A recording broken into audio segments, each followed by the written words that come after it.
PDIP dikabarkan melirik Anies Baswedan untuk kontestasi di Pilkada DKI Jakarta 2024. Terkait hal itu, Anies juga disebut terancam dijegal dalam Pilkada Jakarta. Pengamat politik Henry Satrio pun menyebut bahwa jagal-menjagal dalam politik merupakan hal yang biasa. Hal itu disampaikan Henry Satrio alias Hanset saat dihubungi Tribun News pada Minggu 9 Juni 2024. Dalam pernyataannya, Hanset mengatakan bahwa isu Anies akan diusung oleh PDIP dan Anies berpotensi dijegal akan menjadi dinamika yang tinggi di daerah khusus Jakarta atau DKI. Terlebih PKB dan Nasdem yang mendukung Anies di Pilpres 2024 kini dikabarkan masuk ke koalisi Prabowo Gibran. Namun, menurutnya jegal-menjegal dalam politik merupakan hal yang biasa. Oleh karena itu, ia pun mengatakan bahwa Anies harus terima jika tidak mendapatkan partai pengusung. Meski demikian, Hanset menilai bahwa elektabilitas Anies di Pilkada Jakarta masih cukup tinggi, sehingga peluang menang di Pilkada Jakarta juga masih terbuka.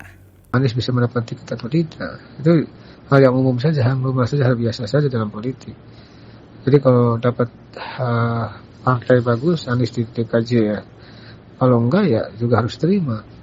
Karena ya silakan, karena harus memenuhi persyaratan 20% koalisi. Jadi kalau PDIP ingin mengusung Anies, ya tinggal cari koalisi yang lainnya. Kan itu.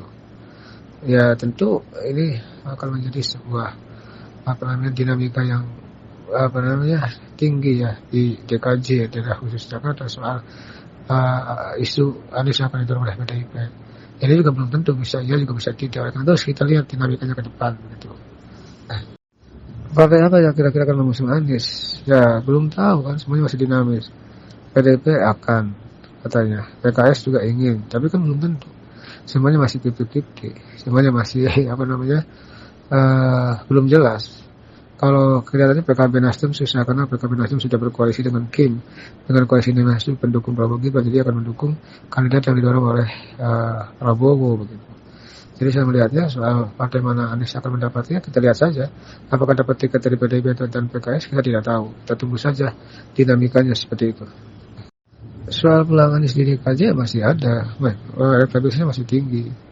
Peluang-peluangnya bisa titik, bisa menang, bisa tumbang. Gitu.